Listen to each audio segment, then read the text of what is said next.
My name is David. I was born in Boston and grew up in a normal family as a regular high school student. That said, my appearance might not be considered normal. I was already 5 feet 7 inches when I was in elementary school and over 6 feet 3 inches in high school. However, I didn't have a slim model-like physique. I had a heavy, muscular build, weighing almost 220 pounds, with a beard so tough it could beat a razor. So, I've never been seen as my age, and I've been recruited for martial arts clubs and rugby teams many times. But despite my appearance, I'm more of an indoor and introverted person. I liked playing around with computers and even did some programming. So in high school, I joined the computer club, not a sports team, spending my days typing on the keyboard with my bear-like hairy fingers. While it was rare to have a bear in the computer club, there was another unusual member. It was my classmate Rachel, who, to put it mildly, was stunningly beautiful. Walking through town, she would make all the men turn on her, and in the city, she'd get business cards from a number of scouts. And strangely enough, Rachel was my girlfriend. Now, I don't even remember how we met. We just liked each other, that was the start. You might wonder why a beauty like her would date a bear-like guy like me. Honestly, I wonder too. People called us Beauty and the Beast, but our love grew steadily. However, after more than 2 years of dating, our relationship changed significantly. Hey, we'll have to decide which college to go soon. What are you planning, David? Well, I want to be an engineer, so I'll probably go to a college where I can work more with computers. What about you, Rachel? Actually, I'm going to a college in a foreign country. My dad thinks it's best for my future. I was shocked. I couldn't process it all at once. Abroad. Why? Well, I haven't told you this yet, but my dad is the CEO of a company. The company she mentioned was one I'd seen on TV commercials. In short, I'm the company's CEO's daughter. He thinks studying abroad will broaden my perspective for when I eventually get involved in the business. But I want to stay with you, David. I see. But, well, yeah, that's something. What do you want me to do, David? Of course, I want us to stay together. Really? Then help me convince my dad. I want to be with you too. Well, that's a bit. Why not? Because, well, he's a famous CEO, right? I'm not sure my words would be convincing enough. But you just said you wanted to be together. I do want to be together. But, you know, your dad has his own thoughts too. When I looked at Rachel, she had tears welling up in her big eyes. They looked like they would fall any moment. After a moment of silence, Rachel spoke. I hate you, David. I hate you so much. She ran off. I wanted to chase after her, but I couldn't take that step. As a high school student, I didn't feel capable of changing an adult's mind. No, that's not right. I gave up before even trying. I lacked the courage. From that day, a distance grew between us. We stopped seeing each other and lost contact. Before I knew it, we graduated, and Rachel went abroad. There were plenty of opportunities. Rachel is the most precious one to me. Yes, all I had to do was to say that to her. But I couldn't do it. Since then, there's been a huge hole in my heart, and nothing I did could fill that void. I spent my days filled with regret. I graduated from college without much direction, started working at a company without much purpose, and kept working aimlessly. Before I knew it, nearly 10 years had passed since I joined the company. Despite my thick fingers, I managed my work competently and even took on mentoring younger colleagues. However, the more I worked, the more uncomfortable I felt at the company. It was all because of my boss, Steve, who became my direct supervisor along the way. Steve was not particularly capable but seemed to have a cozy relationship with HR, allowing him to hold a position beyond his abilities. Unable to see himself objectively, he treated his subordinates terribly. Among them, I often became the target, perhaps because of my noticeable appearance. I was constantly berated for unreasonable things, blamed for the mistakes of juniors and superiors alike, and criticized at every turn. I often thought about quitting a job with such a boss. How many times had I considered it? But I never had the courage to take that step. I lacked the resolve to change my situation. So, I continued to work, feeling drained and unmotivated. However, one day, something happened that was simply unacceptable. During a business negotiation with a client in Boston, Steve made a crucial mistake. And then, he blamed everything on me. The mistake was simple: he sent the wrong data to the client, causing significant errors in their system. I had definitely debugged the data and handed it to Steve. Yet, during the multiple exchanges, he must have lost track. Steve ended up sending the old data. It was clear from the properties and update timestamps of the sent data. Yet, when I pointed this out to Steve, he wouldn't listen to me at all. Instead, he blamed me for not managing the data properly. At this point, nothing I said would be heard. My colleagues sympathized but kept silent, fearing the fallout would reach them. Anyway, this is your mistake. What are you going to do about it? Our relationship with this client could be ruined. Go apologize to them right now. Right now? To Boston? What, do you have a problem with that? You're always like this, always dissatisfied. I understand, I'm sorry. I'll head there immediately. So, I packed my things and boarded a train to Boston. I never thought I'd return home in such a way. I hadn't visited my family in a long time. Feeling despondent, I honestly doubted my ability to continue at this company. I was sure I had acquired enough skills as an engineer. I would seriously need to consider finding a new job. As I gazed out the window, lost in thought, the sky was overcast, hinting at snow. I arrived at the station, took a taxi, and headed to the client's office. After explaining the situation at the reception, I waited nervously for the client. At first, the two representatives approached me with extreme anger. But after I apologized profusely and handed over the correct data, they finally calmed down. When they learned I was from Boston, we chatted about our hometowns, and by evening, we had bonded, with them even saying, "Please come again." I felt a sense of accomplishment, but it was quickly shattered when I called Steve from the taxi on my way back. "What were you doing until this time?" "Well, I was talking with the client, and time just flew by." "It took you too long. You're really bad at negotiations, aren't you? You weren't just out drinking somewhere, were you?"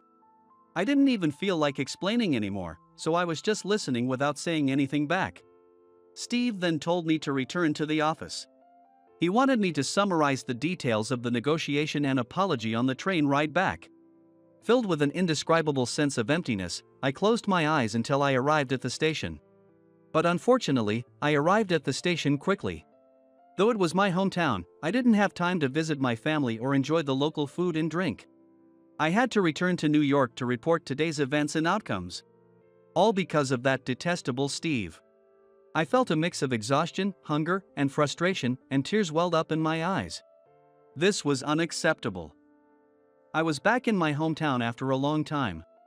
I thought I should do something, so I headed into the station.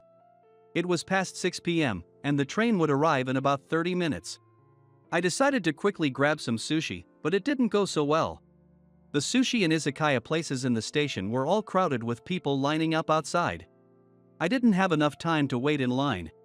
So, I tried to pick out a good bento box to satisfy myself even a little. Considering I had to return to work, drinking on the train was out of the question. Feeling a bit down, I ended up buying crab sushi and a bottle of green tea, as I did every time I came back home. With a heavy heart, I paid for my meal and checked my watch, seeing that there was still time before the train arrived. That said, I didn't have anything else I wanted to do. Actually, staying in the station with all its temptations was uncomfortable, so I decided to head to the platform early. When I got to the platform, it was still early, and there were hardly any people. I trudged to a bench to rest my tired body, and at the far end of the platform, a couple was making a lot of noise. I figured they were probably drunk and having fun, and I opened my laptop to start writing the report.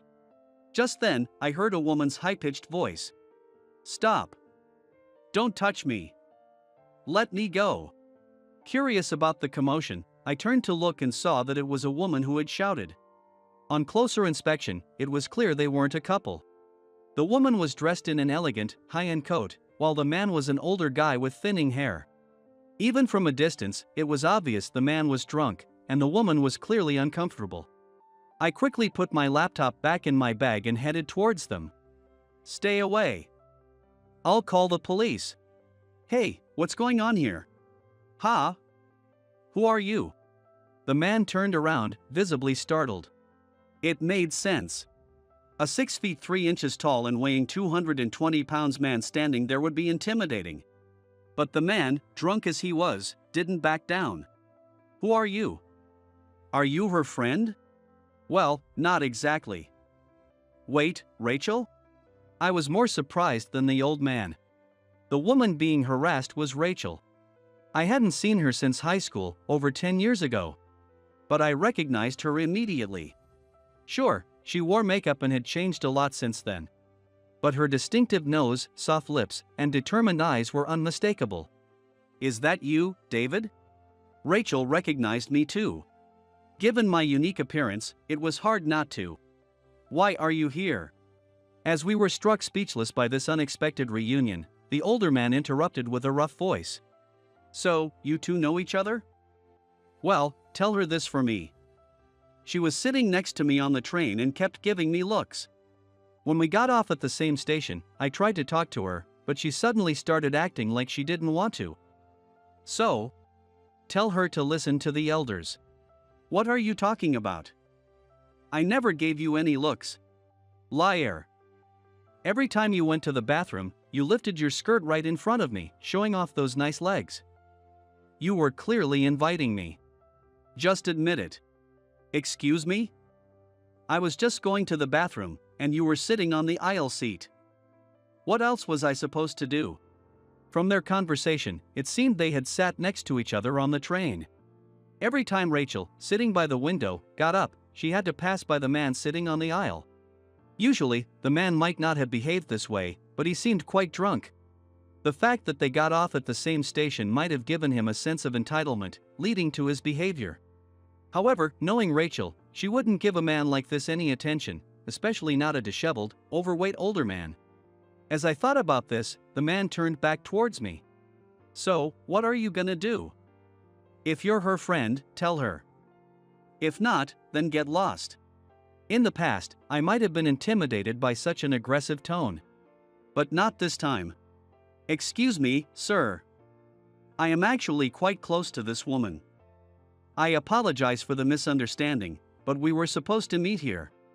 I don't know what happened on the train, but Rachel is not the type to flirt with men. I'm sure it's a misunderstanding. Huh? What are you talking about? Look at her, wearing that mini skirt, clearly inviting me. No, she isn't that kind of person. I'm sure she wore that skirt because she was meeting me. So, please leave. If you continue to insult her, I won't stand by. Let's settle this peacefully. The stairs are that way. I pointed my thick, bony finger toward the stairs. The man was more intimidated by my appearance than my words. He clicked his tongue and walked away towards the stairs. As he left, the announcement for the next train to New York was made. Thank you for backing me up. But why are you here, David? I was here for a business meeting. Oh, not visiting your family? No, I was too busy. I didn't have time to visit home. But why are you here, Rachel? My parents insisted I visit them. Work had slowed down, so I finally came back. The train pulled into the station, and passengers began to disembark. So, you're heading back to New York now? Yeah, I need to report on today's meeting. I see. It's been so long since we last met. Do you really have to go back today? You helped me out, and there's so much to catch up. If you can, I'd love to grab dinner together. Rachel looked up at me with her eyebrows knit and a pleading gaze. That look had always made my heart race when we were dating, and seeing it again after so long was incredibly powerful. Well, I suppose. Come on. Your company is in the city, right? It'll be late by the time you get back anyway. Why not stay a bit and catch the last train? My resolve crumbled easily. There were many reasons. I was dissatisfied with my current job. Why should I go the extra mile for Steve, the source of my frustration? And the invitation for food was tempting, given how hungry I was. Also, as she asked, there was no urgent need to report back tonight. I had already informed Steve by phone, and he wouldn't see my written report until the next day. So, there was no reason to rush back. But most importantly, Rachel was here. That was everything. Back then, I didn't have the courage to move forward. I have regretted that decision ever since. I had decided that if I ever saw Rachel again, I would act with all my courage. So, I watched the train doors close, turned off my phone, and got into a taxi with Rachel. We headed to a local restaurant she recommended that served delicious fish and sake. Drinking with Rachel was a truly delightful, dreamlike experience. Rachel now worked at the New York branch of her father's company, holding a somewhat high position, and her daily life was quite demanding. I shared my frustrations about work, and Rachel laughed, saying, "You really have terrible bosses." Her slightly flushed cheeks, glistening eyes, and glossy lips were all so beautiful. I had thought she was beautiful in high school, but her radiance had rather even increased. "So, David, are you married?" "I don't see a ring." "Married? No way. I don't even have a girlfriend. I'm too busy with work, and I look like a bear." "Oh, don't say that. You have an ex-girlfriend who was right here." "Yeah, but that was a mistake of your life, wasn't it? Thanks for giving a bear like me a dream back then." "Stop it, really. Back then, I truly loved you, and I don't think of it as a mistake. If anything, I've always." "What? Do you still like me or something?" Grinning to hide my embarrassment and self-doubt, I joked with Rachel. Of course, there's no way a beautiful CEO's daughter like her would still have feelings for me. I was sure she must have moved on with some handsome, wealthy guy by now, or so I thought. "Yes. I've always liked you, ever since then." Rachel's face and even her ears turned bright red, but she still looked straight at me as she said it. "Wait, seriously? You're joking, right?" "I'm not. I've always thought about you since we broke up. I've tried dating other people, but every time, I realized I still liked you." "But, you said you hated me." "No, I said I hated the cowardly David who wouldn't stand up for himself. I wanted you to laugh and say, 'I'll convince your father no matter what.' I wanted you to confidently say, 'I'm the only one who can make Rachel happy.' But you didn't." Rachel was right. Since that day, I had often fallen into self-loathing. Why couldn't I muster the courage? Why couldn't I take that step? Every night, I pondered these questions, but I never acted. "I see. I didn't notice it. I'm sorry.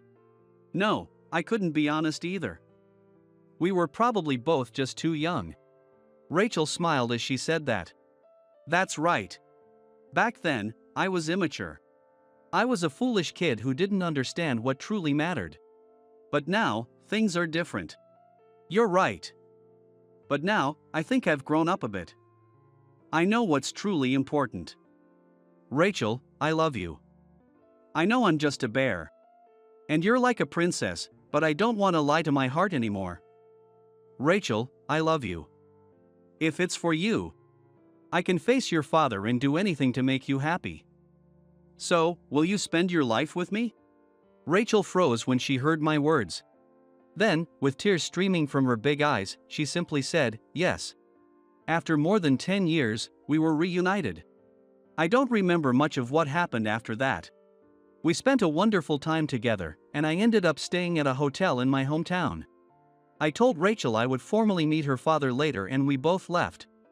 Feeling like I was in a dream, I crawled into bed at the hotel and realized my phone had been off. When I turned it on, there were dozens of missed calls from my company. I messed up. That's what I thought for a moment. But if I had prioritized work and taken that train, I would have regretted it for the rest of my life. Honestly, if this incident led to more unreasonable treatment at work, I wouldn't miss that company. I'd quit without hesitation. I showered and fell asleep, thinking of Rachel's face. The next morning, I woke up to a message from an unknown number. It was from Rachel. "You were amazing yesterday, David. Not just for saving me from that drunk, but for making the right decisions for my sake. You were really cool. Today might be tough at work, but I'll always support you. Take care." I grinned to myself and reread the message again and again. However, I had a challenge ahead of me. Steeling myself, I put on my suit, got into a taxi, and headed for the train to New York. During the ride, I felt an indescribable energy welling up inside me. By the time I summarized the previous day's meeting on the train, I had already arrived in Brooklyn. I transferred trains, passed through the company's entrance, and returned to my office. As I had informed them of my arrival time, Steve and my HR manager, John, were waiting for me. Before I could even put down my bag, they led me to a small conference room. "Why didn't you answer the calls yesterday? What's the status of the meeting?" As I mentioned on the call yesterday, the meeting went well, so there's no need to worry. I didn't return the calls because I was feeling unwell and ended up staying overnight. I had already informed you that the meeting was successful, so I didn't think it was critical. It's not your place to decide that. Do you even understand your situation? My situation? Yes, Steve mentioned that you messed up an important meeting. No, I didn't. If anything, it was rather Steve's mistake. I don't want to hear excuses.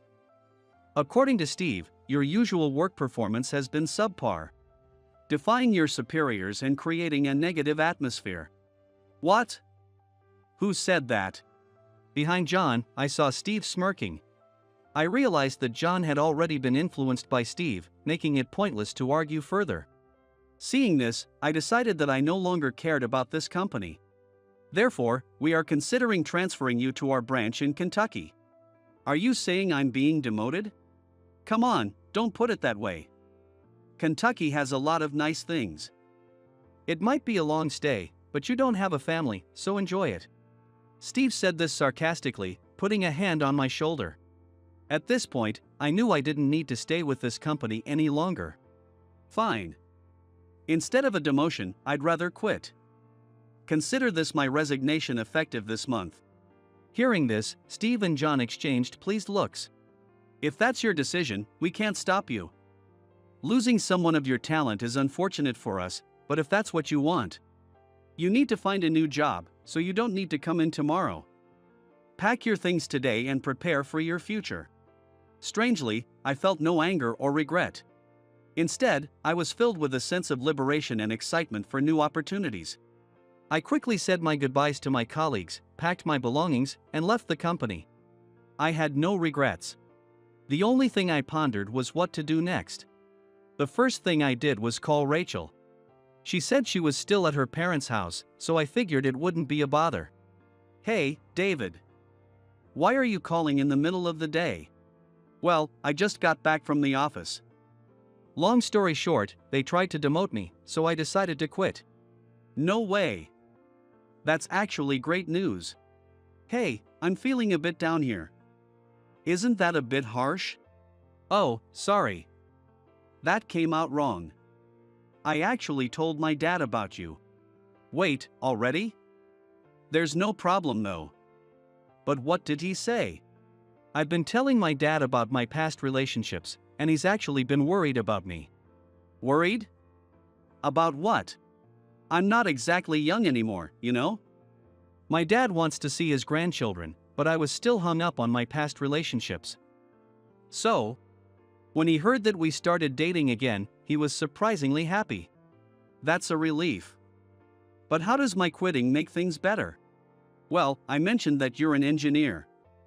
It turns out my dad's company is expanding and needs experienced people. I think you're perfect for the job. Don't you agree? Yeah, I've been focused on my work all these years. I think I can handle it, but are you sure? Come on, the David I know wouldn't doubt himself like that. I could sense Rachel's smile through the phone. You're right. I can do this. As your boyfriend and an engineer, I'll meet your dad's expectations. I'm so happy to hear that. Can you come back to Boston soon? My dad wants to meet you. And so, I found myself boarding the train back to Boston the next day. Though the scenery outside the train window was the same as yesterday, it looked completely different to me. When I arrived at the designated station, Rachel and her father were waiting for me. I felt a bit intimidated by her father's stern look, but I began to walk towards them. It was a strong yet careful step, leading to a brighter future. We just want to have a normal conversation. If you don't have the education befitting an elite, you're the one who will struggle in the future. You shouldn't waste your time either. After all, we live in different worlds. My daughter is set to marry into a family of lawyers.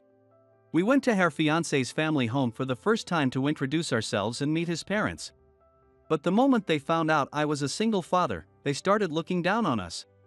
Her fiancé immediately defended us, but his parents just smirked and dismissed us. Then, does she have a profession that matches our elite status? Hearing that, I couldn't help but laugh at how petty their concerns were. Then you have nothing to worry about. I'm sure you'll enjoy talking to her. She's a judge. What? My name is Mike. My wife passed away early, and I've been living with my daughter, Emily, for many years. When she was young, I often left her with her grandmother while I worked late. She is very patient and rarely complains.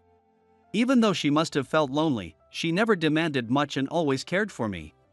Losing her mother at a young age forced her to grow up faster than her peers. I know I've put her through a lot. But she has worked hard from an early age and managed to get the job she always wanted after graduating from college. During her college years, she started dating a guy and finally decided to marry him. His name is Chris Smith, the same age as Emily. Chris, whom Emily introduced to me, is currently working as a medical resident, aspiring to become a doctor. His goal is to be a doctor who never gives up on any patient, no matter their condition.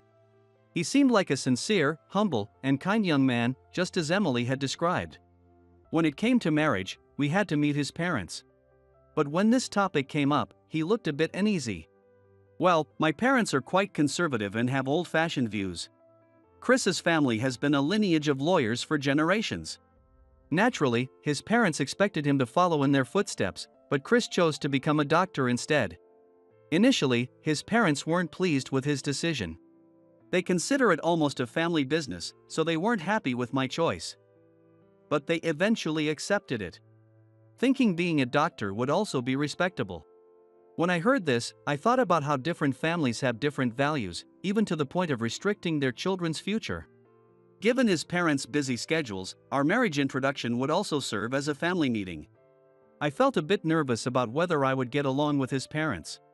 Chris hadn't been able to tell his parents much, only saying he had someone he wanted them to meet. We adjusted our schedules to match theirs for the marriage introduction, which also served as a meeting between both families. We decided that we would visit the Smiths' home. The day finally came, and in a suit, I stood with my nervous daughter in front of Chris's family home. As expected from a family of lawyers, their house was grand, well-maintained, and seemed to have historical value. With a housekeeper managing the place, Chris and his mother, Megan, welcomed us. We walked down a long hallway to a spacious parlor where his father, Robert, was waiting with a dignified expression. He invited us to sit down. The conversation started with small talk about the weather, eventually moving to family matters. Megan asked hesitantly, "So, where's your mother? Couldn't she make it today?" At that, Emily and I exchanged glances. Seeing our reaction, Megan and Robert looked puzzled. Chris looked down with a somber expression. "Her mother passed away a long time ago. It was a car accident." "Oh, so it's just the two of you?" Megan quickly followed up, while Robert turned his head away and muttered, "A single parent." "It must have been tough without a mother," Megan said, trying to sound sympathetic. This was a phrase I'd heard many times, each time tinged with different emotions depending on who said it. The same words, depending on who says them, can carry a mix of emotions. When you hear such words repeatedly, you start to understand all too well what they truly mean based on who is speaking. To this couple, it didn't sound like they were offering any sympathy. Given my job, where listening to others is crucial, I quickly picked up on the underlying tone of their words. "So, you must have struggled financially and rarely had the chance to spend time with your daughter. The world is made up of a mix of values." Despite my discomfort, I maintained a calm exterior. Yes, her grandmother took care of her in my stead. Thanks to her, my daughter learned to cook delicious meals.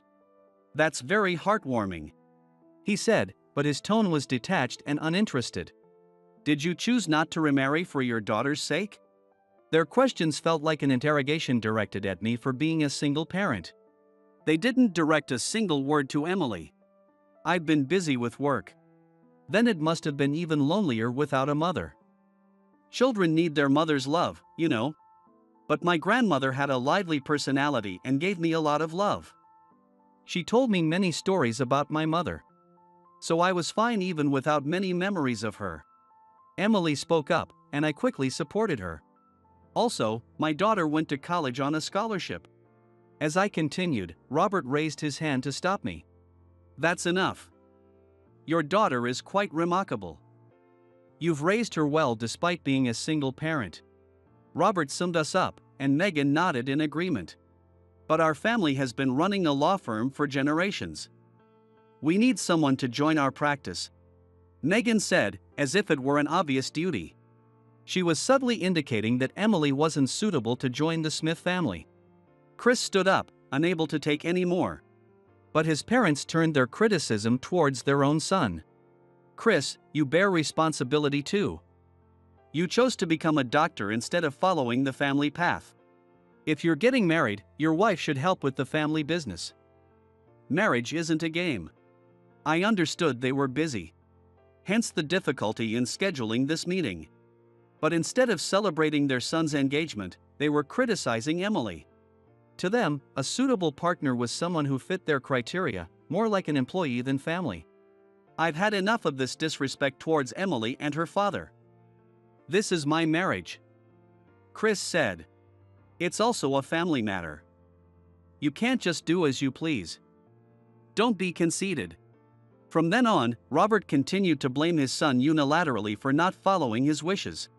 He kept repeating the usual arguments about their prestigious family lineage and the constant public scrutiny that prevented them from doing as they pleased. To me, it seemed they were overly concerned with their public image.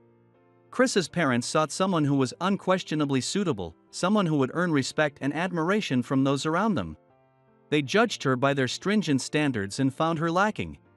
I felt sorry for her, who remained silent and endured their criticism. She had looked forward to this day more than anyone. The Smiths believed they had the right to choose their son's partner and turned their criticism back to us. She can't even keep up with our conversation. Even with a college degree, she's still third-rate. And you left her upbringing to others. Balancing work and child-rearing would be impossible for her. Robert declared that one should carefully choose a lifelong partner. Otherwise, it's disrespectful to them. Don't waste your time, we live in different worlds. If both agree, everything goes smoothly. You know we don't, right? Megan said, her eyes suggesting we back down. But Chris was furious. You don't know anything about Emily. She's my college classmate and worked hard to get a respectable job. Robert dismissed Chris's argument lightly and feigned exaggerated admiration with a playful "Oh, really? She must have a job that rivals ours, then? We just want to have a normal conversation. So, if you lack the education befitting an elite, she'll be the one struggling.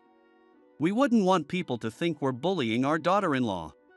I couldn't help but laugh at their petty concerns. Then you have nothing to worry about. Especially with you two, the conversation will be lively. Emily is a judge. What? The Smiths were stunned by my unexpected statement. Seizing the silence, I started talking about my late wife. It was just after I started our consulting firm. My wife died in an accident caused by another driver's negligence. Emily was 4 years old at the time. She says her memories of her mother are still vague.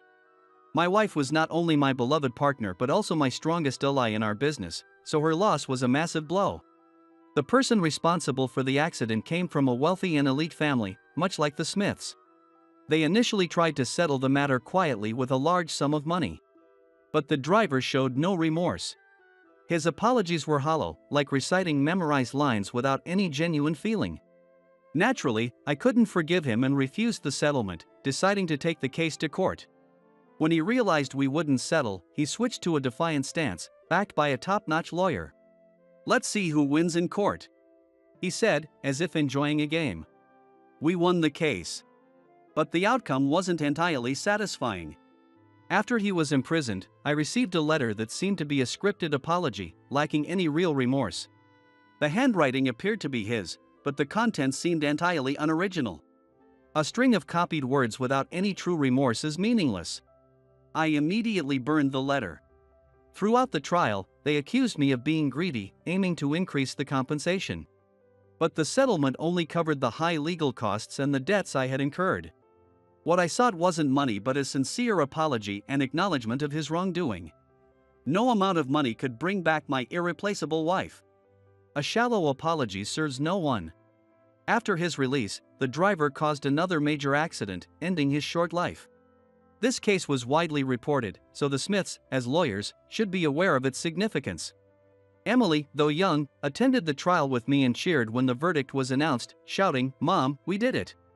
In the quiet courtroom, the fact that it was the victim's young child who spoke allowed it to be forgiven, and she was not asked to leave. Judges are supposed to remain neutral and conduct fair trials. Therefore, they rarely let personal feelings influence their words.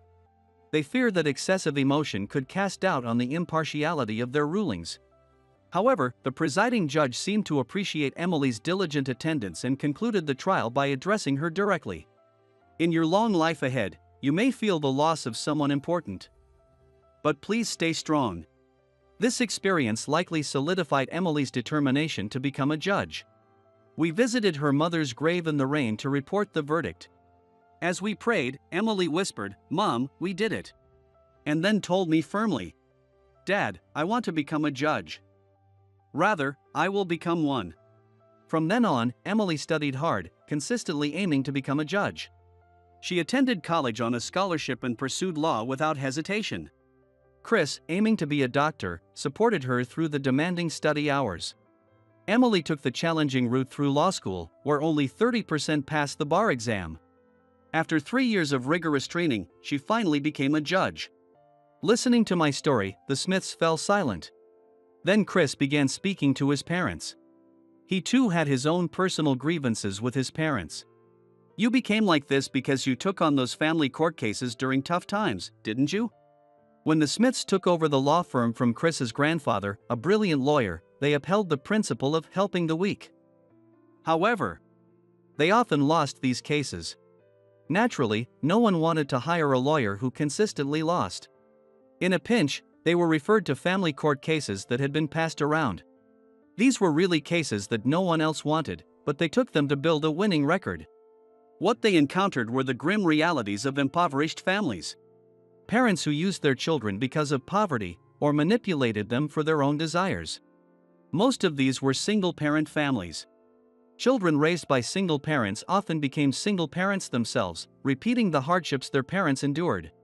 Despite the abuse, children still longed for their parents' love, even knowing the cycle would repeat. The idealistic justice of the Smiths, who grew up in a sheltered environment, was useless against the harsh realities faced by these families. But as they took on more cases, they turned around their business again. Gradually, they started to hold prejudices against single parents and their children, who they saw as destined to repeat the same mistakes.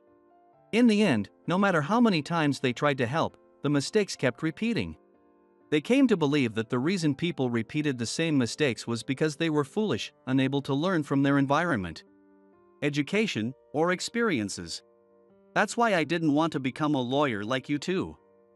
I always felt like I was being persuaded into it, and I knew it wasn't for me. Robert started to say something but stopped. He hadn't realized their attitudes were the reason Chris chose a different path. Megan, unable to hold back her tears, spoke out. "No matter how much we tried to help, those people kept making the same mistakes. It's impossible not to have bias toward them. You call yourselves elite, but the man who killed my wife came from an elite family too. It may be true that there is some influence of education and family. But being a single parent doesn't doom everyone to the same fate. Does being elite excuse everything? Do you have a get-out-of-jail-free card? Does being elite mean you can hit someone with your car and escape responsibility?" My anger stemmed from seeing the Smiths' elitist attitude, which reminded me of the man who killed my wife. No one has the right to be above the law. As I finished, Emily gently urged me to sit down. After a pause, Chris spoke to his parents quietly. "I respect you most for never giving up on your clients, even when you were constantly losing. You need to change too." The Smiths, usually so articulate, had no response. "It's true I was lonely after losing my mother," Emily said hesitantly, and the Smiths listened intently. But my father and grandmother gave me so much love. I know I'm very lucky. Having said this, Emily smiled serenely, like a pure-hearted saint. It was a clear, unclouded smile that only someone who has known true, unwavering love could have. The Smiths must have realized that their elitist thoughts were actually prejudices. They had no rebuttal for Emily. Now you understand. Emily and Mike are honorable people. Being elite doesn't matter. I'm marrying Emily. Emily shed tears of joy at Chris's declaration. I'm sorry, Emily. I knew this would happen, which is why I dreaded today. But I wanted you to know everything, including my parents. Chris suggested ending the meeting and walked us to the door. I'm sorry for everything you had to see today. It's okay.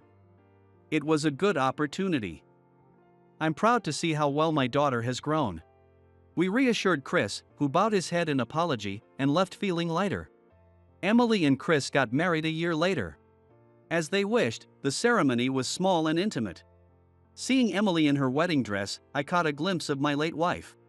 Even the Smiths, who had been so strict, were in tears as the couple exchanged vows.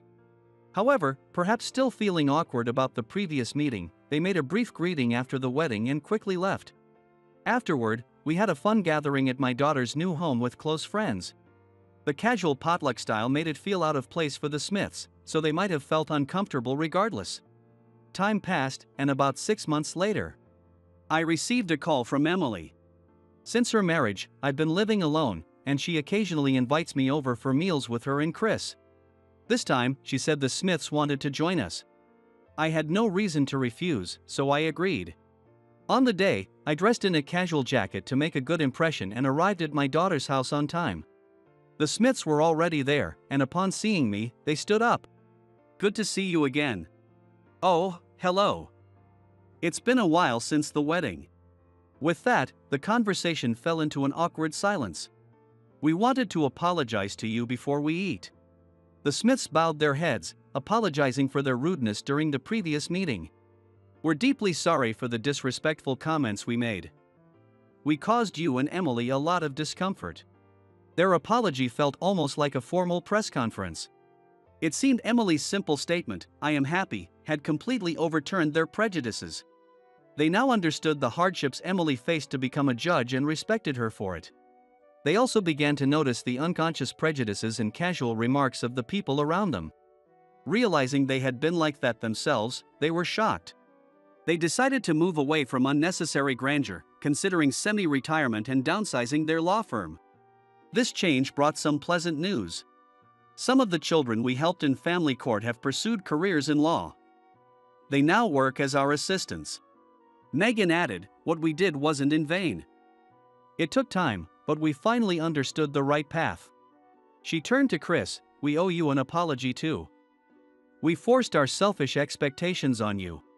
He smiled gently and replied, "I see that you have become what I used to respect these days. That's enough for me." She helped us see the light.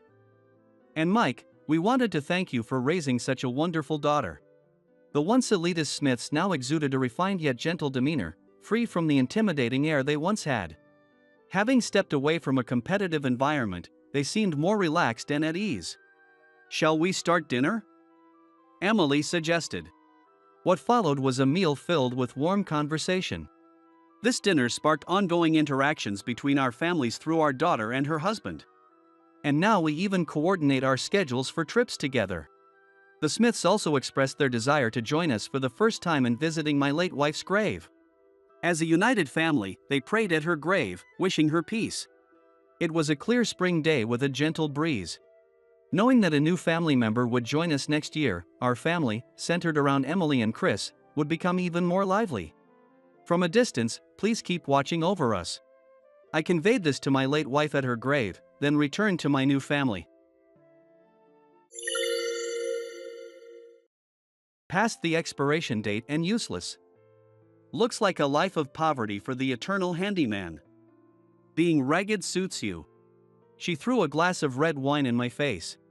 I realized I had been used by her. Once I lost my value, this is how she treated me. I just wanted her to see the real me, but it was all in vain. My name is Kevin. I'm an only child. My father runs a trading company, and it was fairly large and doing well. In general, people saw me as a spoiled rich kid. When I was in elementary school, I always bragged about everything. I would tell everyone about the latest computer or games I got, or all the albums of my favorite musicians, or every volume of my favorite comics. Kevin, you're always getting stuff bought for you. Lucky you, they would say, looking at me with envy. And more than anything, I boasted about my father, John. My dad is amazing. He runs a trading company. The number of employees is growing every year, and he said he wants to expand even more. Isn't that awesome? Most people praised my bragging, and as a little kid, I was on cloud 9. In 5th grade, as I was bragging as usual, one girl said to me, "Kevin, do you enjoy bragging every day? What's wrong with it? Some kids might say awesome, but do you realize others are getting tired of it? Sophie, are you jealous?" The girl who confronted me. Her name was Sophie Taylor. She was always a top student and the class president. Honestly, I didn't like her type. Jealous? Let me tell you something. It's your father who's amazing, not you. What? If you keep boasting like that, people will start to leave you. People will leave me. Try being more humble when you interact with others. I couldn't respond to her mature words. I went home and kept writing her words in my notebook, over and over.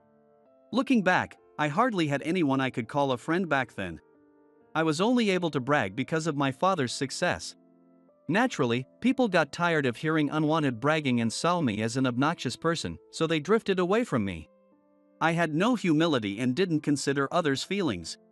After that, I started to dislike myself and spent my last 2 years of elementary school quietly. I began to really want true friends. But rebuilding relationships with classmates who saw me as a jerk was tough. I had to reap what I had sown. "Dad, Mom, I want friends," I confessed to my parents. I asked to be in a different environment for middle school, away from my current classmates. They agreed, and I spent 6 years in a boarding school in the next state. During those 6 years, I kept my father's work a secret and tried to show people the real me. I never bragged and always stayed humble. Gradually, I made friends, and eventually, close friends.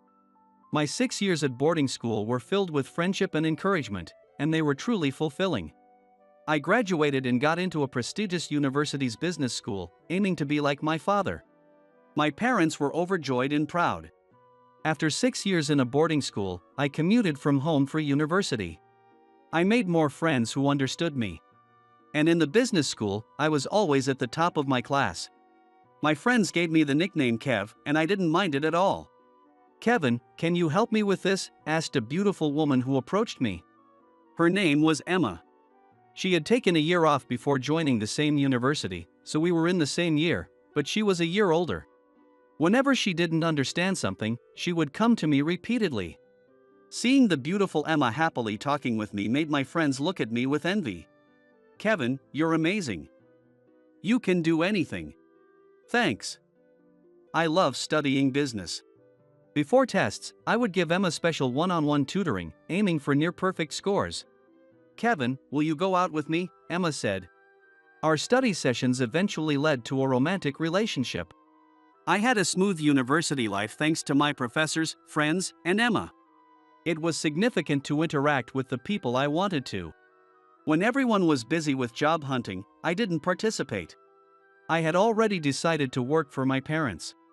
One day during university, when I was still hiding the fact that I would work for my parents, Emma asked me about it. "What about job hunting?" "I'm skipping it." "Are you planning to study abroad or go to grad school?" "No, I'm not considering that at all." Facing a barrage of future-related questions, I decided to share a secret with Emma. "Actually, my dad runs a trading company, and I'm planning to work there." "Wow, that's amazing." "I'm jealous. It's my parents who are amazing, not me." "I didn't know about your parents." "I had no idea you were from a wealthy family. Please keep this a secret." "I don't want anyone to know." "Got it, I'll keep it a secret." While everyone struggled with job hunting, I spent time in the university library reading various management books. Emma, with her stunning looks, landed a job at a cosmetics company. I joined my father's trading company. Even after graduation and starting our careers, Emma and I continued our relationship. I wanted both my work and personal life to go well. I wanted to marry Emma someday. That's what I was thinking. I had a chance to talk with my dad alone at home. "Dad, I need you to do me a favor," I said to my father. "I want us to keep our father-son relationship a secret at work. Since late elementary school, I've avoided telling people about your business. Trying to show my true self. I don't want people to look at me with preconceived notions. Is that so?" "I don't mind, but I want to start from scratch and be judged fairly. I'll do any job. I want people to see and evaluate me for who I am." My father agreed. "Society is harsh, Kevin. Try to have various mentors," he advised. With this understanding, I was placed in various departments in the company. My early career was a whirlwind, switching departments every year, learning from different mentors and absorbing knowledge. In short, I was like a handyman, but it was rewarding and fun to be evaluated on my own merits. Occasionally, I would meet Emma privately. "I become the chief of PR at the cosmetics company," Emma said. "That's amazing, Emma. How about you, Kevin?" "I'm a handyman, learning a lot from different people." "Handyman? What about a title or position?" "I don't need those right now. But I'm enjoying it." "Are you not going to take over for your dad?" "I can't think about that yet. I'm too busy learning." "I see. Oh, by the way, my company does business with your dad's trading company. It would be great if we could collaborate someday." "That's great to hear. Let's make it happen." Emma was steadily climbing the ladder. I was moving through various departments, gaining experience at my father's trading company. Though I said I was a handyman, I took pride in the meaningful work I was doing. 8 years passed since I joined my father's company, and I had worked in 10 different departments. I hadn't achieved anything spectacular, but my work was being recognized, and my father heard about my good performance. No one knew about our father-son relationship, so I received fair evaluations. Following my father's advice, I had many mentors inside and outside the company who taught me a lot. Although I felt I hadn't achieved much, others thought I had accomplished plenty. My father was satisfied with the fair evaluations I received within the company. Realizing my personal growth, I found myself at 30. Emma, being a year older, had turned 31. We both started to think about marriage. One day, while spending a relaxed evening at home with my parents, my father spoke to me. "Kevin, I'm thinking of starting a new company." "That's great news. I want you to work there." I was taken aback by my father's sudden words. "But there are many capable people in the company.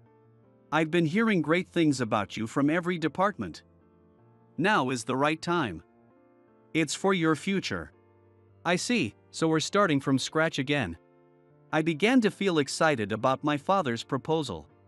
Having seen various departments, it was time for a new venture. My heart was racing. In the current sales department, there's a woman named Sophie Brown. Sophie is very capable. She's an important mentor to me. She taught me a lot. I plan to make her your subordinate." "A subordinate?" "She's my boss, but that sounds reassuring." "Do you think I can do it?" "You can. Go for it." With my father's approval, I started fresh with a new business within the trading company. It was a trading company specializing in the next generation IT, small in size but elite in style. "Kevin, I'm excited to be working with you again." "Sophie, I look forward to working with you too." Sophie had taught me the intricacies of building client relationships in the sales department. She was petite with a very short haircut. She wore sharp black-rimmed glasses that exuded a capable aura. Beyond her appearance, she was highly competent and a valuable mentor. Even during busy times, she supported me thoroughly. Because I was so focused on the new venture, I grew distant from Emma. She frequently emailed, "When can we meet?" but I couldn't give a good response. When things finally settled down, I invited Emma to dinner as an apology. There was a big meeting at the company that day, so I couldn't leave. I made a reservation at an Italian restaurant for the evening. I was sure she would be delighted. None of that mattered, The meeting was packed with important discussions for the future. I started to sweat, realizing I might be late. Sophie noticed my distress. "Kevin, is everything all right?" "Well, I have an appointment after this." "Don't worry. The meeting is almost over, even though it's running a bit late. If you'd like, I can drive you." "That would be great." "Thank you, Sophie." Finally, the workday ended. We got into the company car and headed to the Italian restaurant I had reserved. "Thank you for your hard work today." "Thanks, Sophie. I appreciate you driving me." "It's my pleasure, Kevin. You're always so humble. I enjoy working with you." "I'm glad to hear that. You're my mentor, after all. I rely on you a lot." "Oh, I should send a message. I might be a bit late." I pulled out my tablet and informed Emma that I would be late. "We'll reach the restaurant in South Manhattan around 6:15 p.m. 15 minutes late. But I have good news to share with her today." "Yes, I'm sure she'll be pleased." We arrived at the Italian restaurant. I thanked Sophie and quickly got out of the car and ran inside. "Long time no see." It had been 3 months since I last saw Emma. She looked a bit annoyed, having waited for over 15 minutes. "Sorry for keeping you waiting." I sat down across from Emma, who was already seated. "You've been busy lately." "Yeah, there's been a lot going on. I had a big meeting today." I planned to tell Emma about my current work after we toasted. She would surely be happy. "How's your dad's trading company doing?" "I think it's doing well. I haven't been there much lately." "You haven't?" "I'm working at a different company now." "Ha, I'm still a handyman." "A handyman." Emma's expression grew more displeased. "Aren't you planning to take over for your dad?" "I don't have the confidence for that yet." "So, no, not right now." "Not planning to take over. Are you on assignment somewhere else?" "What's the big deal?" "I'm enjoying it. At my cosmetics company, I'm in the middle of presenting a major business partnership with your dad's trading company." "Wow, that's impressive. I need your help." "I'm not sure how I can help." I was focused on my work at a new IT specialized trading company, and I thought that was a separate matter. "I'm the head of PR now. I have a major project. And at this crucial time, you're off on an assignment, doing miscellaneous tasks. You're really an eternal handyman." "An eternal handyman?" "That's fine by me. I'm okay with it right now. I was thinking about marrying you, but I can't. Back in university, your excellent grades were perfect for helping me with my coursework. In other words, you were my study buddy. I used you for that." "Used me? What are you talking about?" "And because you said you were the heir to a trading company, I stayed with you. I'm turning 33 soon. Everyone around me is getting married and having kids. How long do you expect me to wait? You won't take over for your parents and you're just a handyman on assignment. It's too much. Do you think you can have a good life like this? Your usefulness has an expiration date." "Emma, please calm down." At that moment, a male sommelier approached to pour red wine into our glasses. "Let's calm down. It's been a while since we met. Let's have a toast with this red wine. I have something to tell you. There's nothing left to talk about." "Whoa!" Emma threw the glass of red wine in my face. "You're past your expiration date and useless. An eternal handyman is destined for a life of poverty. Being in rags suits you." "I'm leaving." Emma stood up. "Why would you do that?" Trying to control my anger, I took a handkerchief from my bag and started wiping my face and suit, but the red wine stains were not easy to remove. As Emma turned towards the entrance, I saw a black car pull up. A woman got out and hurried into the restaurant towards me. "Mr. Anderson, are you all right?" "Excuse me, can we get some napkins, please?" It was Sophie. She asked the staff for napkins and handed them to me. "Mr. Anderson?" Emma said, surprised. "I don't know what happened here, but wine is meant to be enjoyed, not thrown on. Apologize to our CEO." Sophie sternly addressed Emma. "CEO? What do you mean?" I was going to tell you tonight, but I guess it's ruined now. Did you become the CEO of the assignee company? You keep mentioning an assignment, but actually, I was appointed as the new CEO of my father's new venture during today's meeting. Emma's attitude changed instantly upon hearing this. CEO? Why didn't you tell me sooner? I was planning to discuss it over dinner. By the way, Sophie, why are you here? You left your important tablet in the car, so I came back to deliver it. Thank you, Sophie. You've been a great help. I'll have to cancel dinner and head home now. If you'd like, I can drive you home. Thank you for everything. Emma, thanks for everything. This useless eternal handyman will take his leave. We won't be meeting again. So don't worry. I'm sorry, I didn't mean it that way, please reconsider. I'm glad I saw your true colors. Even I couldn't ignore what you said just now. We can't cause any more trouble here. Sophie, let's go home. I paid for the wine and the cancelled meal, then got into the company car. Emma was left crying alone. In the car, Sophie spoke to me. I'm sorry for the sudden interruption. I didn't mean to intrude on your personal matters. What are you talking about, Sophie? We just weren't compatible. I have no regrets.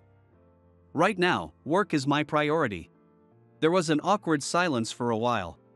With a sigh, I looked out the window, and Sophie continued. Mr. Anderson, you've really changed, in a good way. You're very humble and kind to others. Is that so? You mentioned that before we went to the restaurant. Have I changed that much since our sales department days?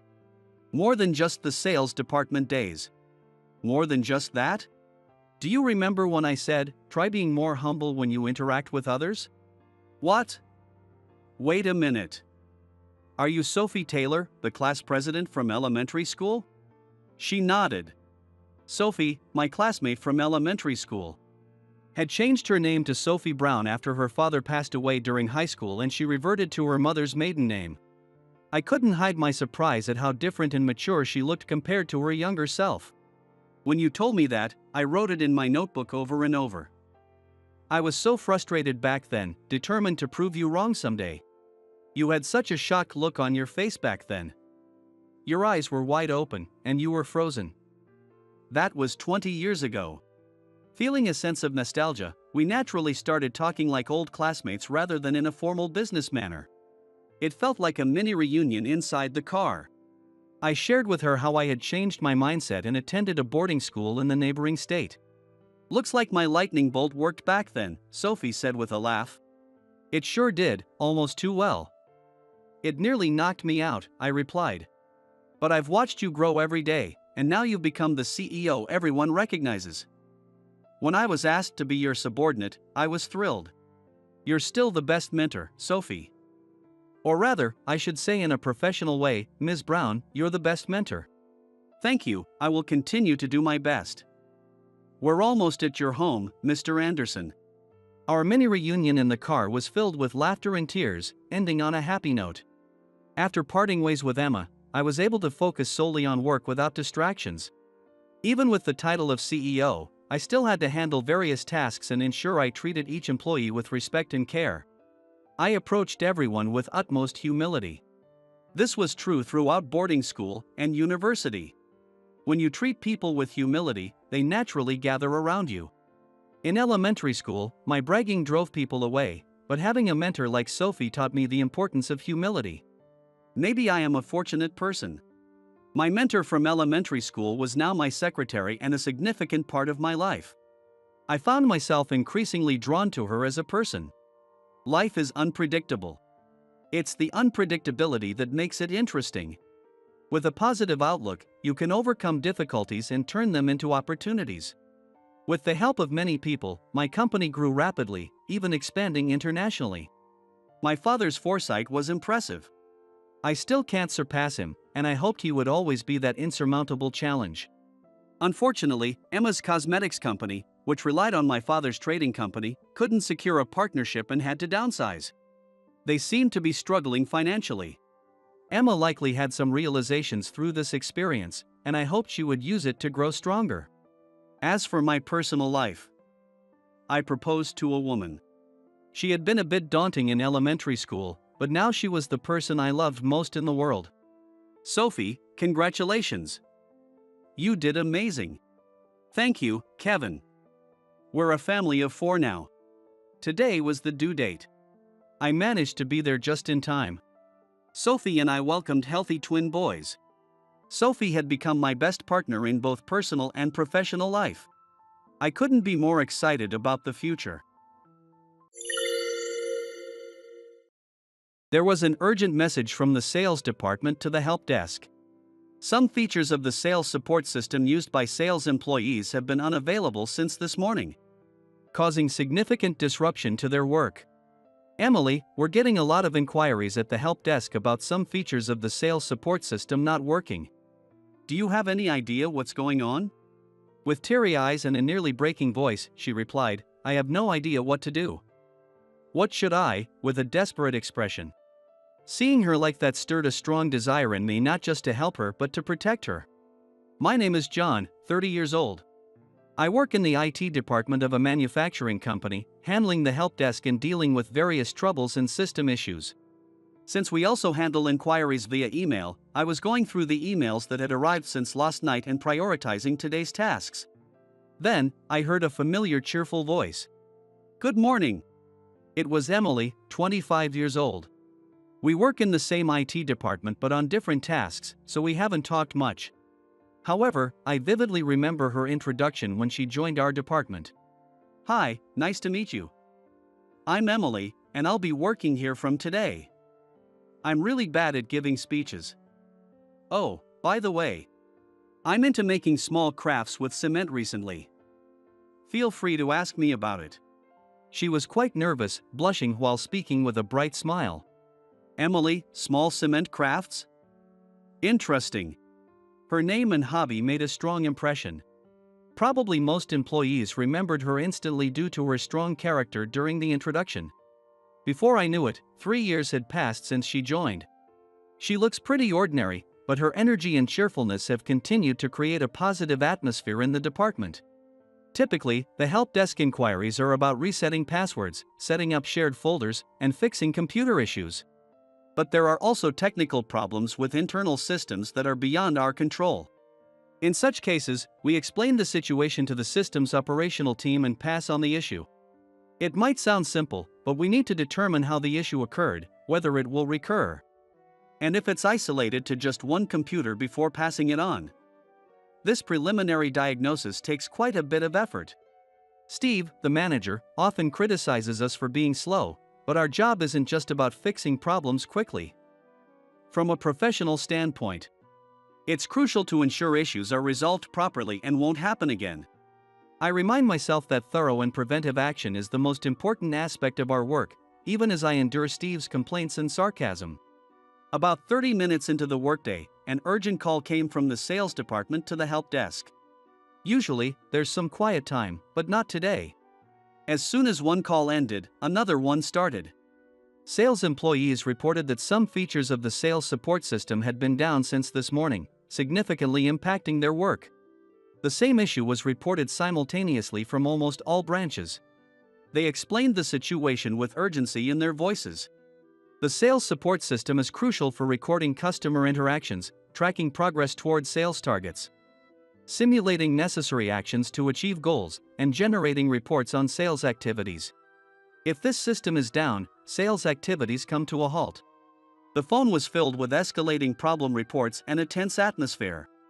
The head of the sales department even complained directly to our IT department head, Steve. He immediately came to my desk, emphasizing the seriousness of the situation and instructing swift action. A heavy atmosphere settled over the help desk team. Our jobs are already under a lot of pressure, but an issue that has a direct impact on the company's performance is even more stressful. Steve's face showed more tension than usual, and just seeing that made my chest feel heavy too. There was no time to diagnose the issue at the help desk. I instructed the team to email all relevant parties about the sales support system's outage. Simultaneously, I decided to explain the situation to the system's operational team. The team is within the same IT department. Although their desks are relatively close, sharing screens online often makes explanations smoother, so we've been using online calls lately. I confirmed that the system's operational manager was available for a call before initiating it. Emily, we're getting a lot of inquiries at the help desk about some features of the sales support system not working. Do you have any idea what's going on? Yes, the operational manager for the sales support system is the always cheerful Emily.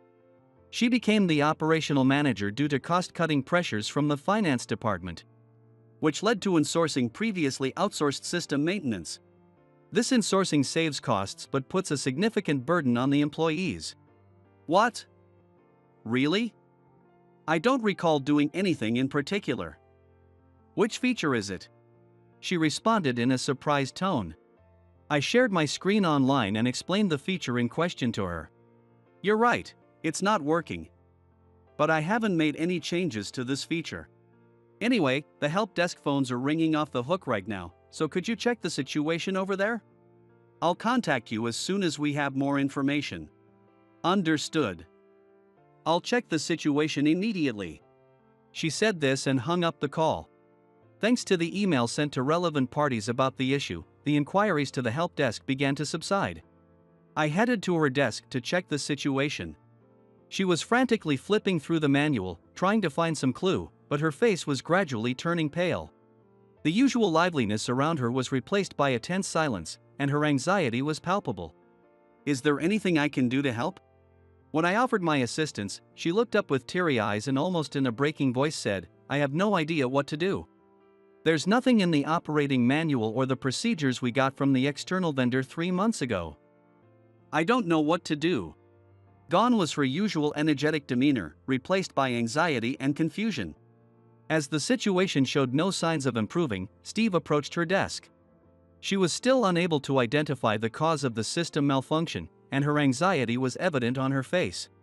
With every heavy step he took, her shoulders tensed up more and more. Hey! Have you figured out the cause yet? Hurry up! His urgent voice was directed at her. Startled by his voice, she flinched and momentarily stopped what she was doing. Her eyes were filled with anxiety. Seeing this, I felt compelled to act. Steve, we're working hard to identify the cause. Please give us a bit more time, I calmly explained to him. Steve frowned for a moment but then seemed to understand my words. Fine. But this is an emergency, and we don't have much time. Get it done quickly, he said before quickly walking away. Emily looked somewhat relieved and took a deep breath before returning to her keyboard. Watching her struggle with the issue, memories of my past came flooding back. Her anxious expression and the look of helplessness, not knowing where to start. It was just like how I used to be. As a newbie, I had faced a major system failure and spent sleepless nights not knowing how to handle it. Seeing her like this stirred a strong desire in me to not only help but also protect her. In my previous job, I had obtained a certification in sales support systems and was responsible for its development and maintenance. While working in that role, I began to feel the need to work in a way that directly helped people rather than just solving technical issues. When I learned that my current company was hiring help desk staff, I applied. I had explained my qualifications to Steve when I joined, but since the sales support system was being managed by an external vendor at that time, there was no shortage of staff, and I was assigned to the help desk as I had hoped. I am probably the only one in this company's IT department with this certification. If someone else had this qualification, they would likely have been appointed as the operations manager for the sales support system by now. I was confident that my qualifications and experience could now help Emily. Emily, don't worry. Stay calm. Let's tackle this together. I have a certification in this system and was responsible for its development and maintenance in my previous job. I think I can help. Really? If someone that knowledgeable is helping, that's a relief. Please, I would appreciate your help. I then proceeded to ask her a few questions. I see. The operating manual doesn't provide detailed instructions, but I suspect the issue is due to an automatic version update. Automatic version update? Now that you mention it, I was verbally informed about such updates happening every few months. But I wasn't told about the procedures. The sales support system is a cloud service provided over the internet, and the provider regularly updates the system. Typically, our company's system administrators should receive an email notification about the update schedule and changes. But it seems the change of responsible personnel was missed during the handover from the external vendor. I checked online earlier. Yesterday was the day for the automatic version update. It seems the feature that stopped working was modified. There are instructions for dealing with it, let's follow them. But before that, there was something I needed to do before proceeding with the solution. I hurried to a certain person's office. "Steve, sorry to bother you while you're busy. Could I have a moment of your time?" "What? Have you already finished addressing the issue?" He, likely pressured by the sales department, was visibly irritated today. "Actually, before that, I have a request, Steve. Can I use the admin privileges for the sales support system? I have a certification for this system and have used it before. With admin access, I can resolve this issue more quickly. I'll have Emily watch my actions closely, so please allow me to proceed. Normally, admin privileges are reserved for operations staff, not someone like me from the help desk. However, given the urgency, it was clear that I could address the issue faster than guiding Emily through the unfamiliar process." After considering for a moment, he agreed, "All right, I understand. I grant you permission. But make sure to document every step. We'll need to review everything later." Relieved to have his approval, I followed the instructions found online, made the necessary changes in the test environment, and repeated the tests. As soon as I made the adjustments, Emily verified the system's operation. We double-checked each other's work to ensure nothing was overlooked. It was a moment where I truly felt we were working together as a team. As the tests in the staging environment proceeded without issues, I noticed her expression gradually brightening. "All right, the tests look good. Let's apply the changes to the production environment." "Yes, please do." Following the same steps we used in the test environment, we made the changes in the production environment and then checked its operation. She clasped her hands together as if praying and stared at the screen. "It worked. Thank you, John. I couldn't have done it without you." When the system started functioning normally again, she sighed in relief and expressed her deep gratitude. There were tears of gratitude shining in her eyes. I then instructed the help desk team to notify all relevant parties about the system's recovery. After that, I went to see Steve again. "Steve, sorry for the wait. The system is back up and running, and we've informed all the relevant parties. Great job. So, did you figure out the cause?" He, who had been tense and frustrated all day, now showed a relieved expression and a hint of relaxation in his voice. "Yes, the issue was caused by the regular automatic version update of the sales support system. Normally, an email is sent to the admin before the update. It seems you should have received it, Steve." He looked puzzled, almost as if a question mark had appeared above his head. "Why would the email come to me and not to Emily?" His voice was tinged with confusion. "It seems there was a lapse during the change of responsible personnel. Ideally, you would have noticed the email." I added a bit cheekily. "Ah, right. Did you complete the change of the responsible personnel?" he asked, wiping the sweat from his forehead with a handkerchief. "Yes, I've updated it to Emily, so there shouldn't be any issues from now on." Noticing that it was past noon, I realized how much time had passed. After the work was done, Emily and I stood by the office window, talking for a while as we looked outside. At that moment, she said, "John, thank you so much for today. I don't think I could have resolved it on my own," with her usual bright smile. Her smile left a deep impression on me, and I was momentarily at a loss for words. I realized then that I was beginning to see her as more than just a colleague. From that day on, I felt our relationship began to change gradually. We started talking more, wanting to learn more about each other. Additionally, after resolving the sales support system issue, the atmosphere in the entire department seemed to change. Especially with Steve, there was a noticeable shift. The change began when he stopped me the next morning for a meeting. With a more relaxed expression than usual, he said, "John, you handled the issue well. I've re-evaluated your work."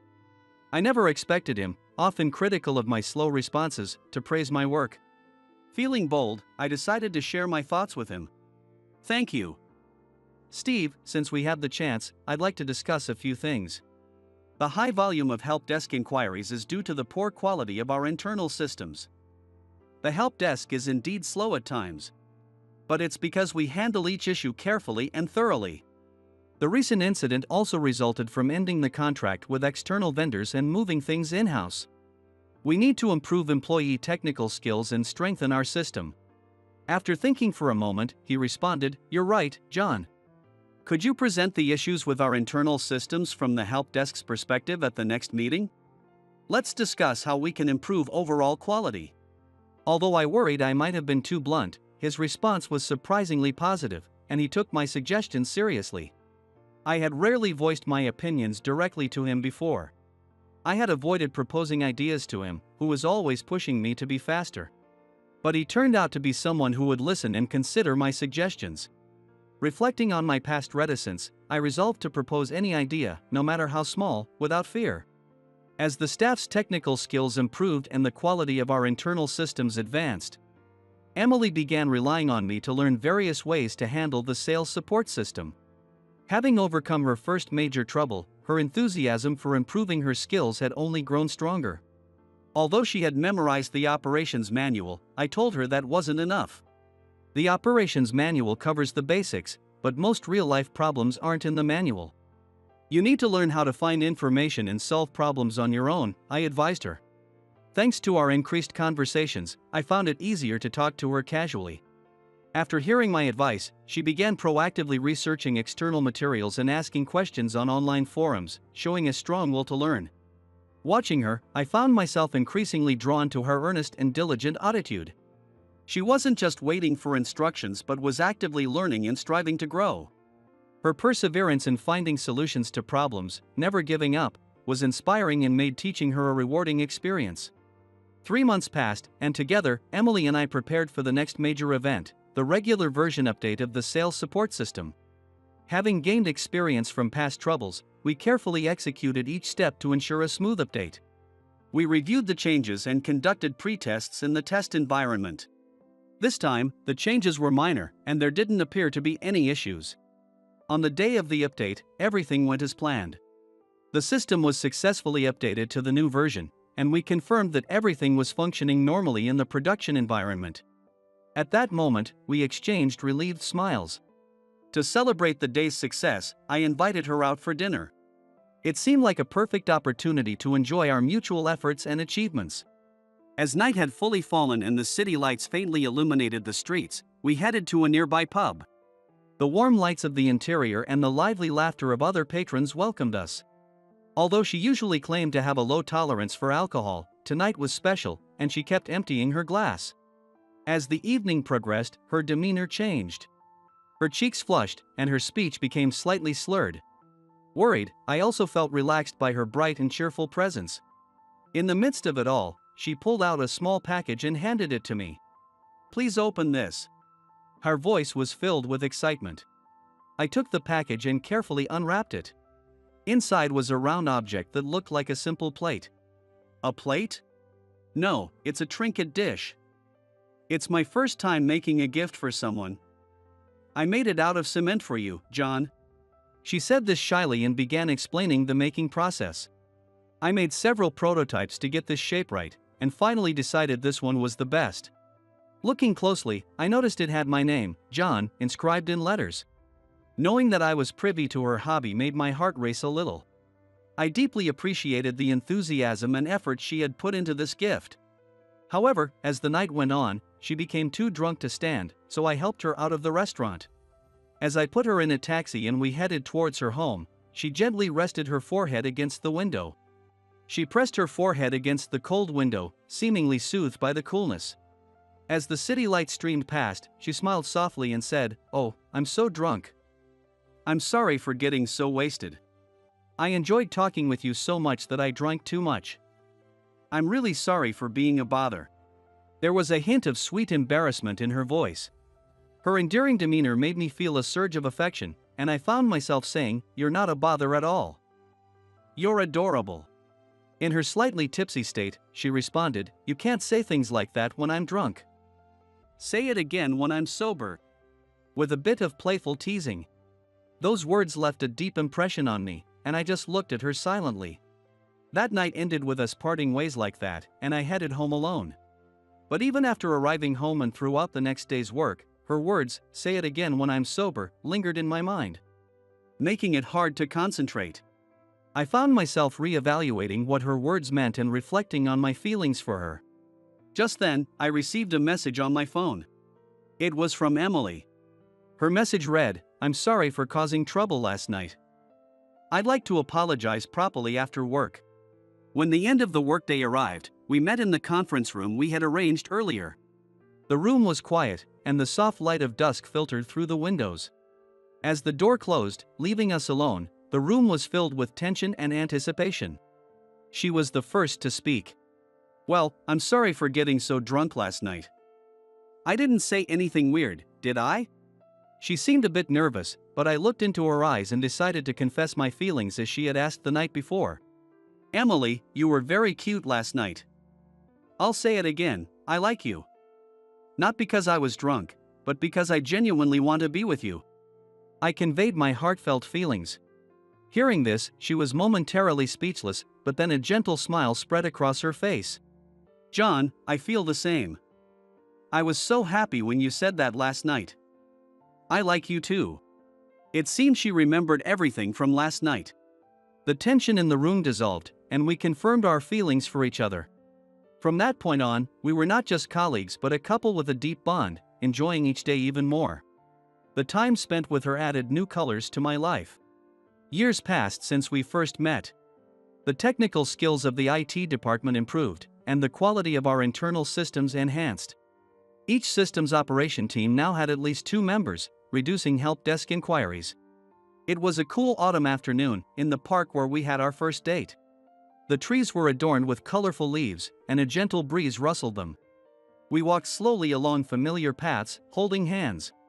Sitting on a bench, I took a deep breath and pulled a small box from my pocket. Her eyes widened as I got down on one knee. "Emily, the days I've spent with you have been the happiest of my life. Will you stay with me forever?" I asked quietly.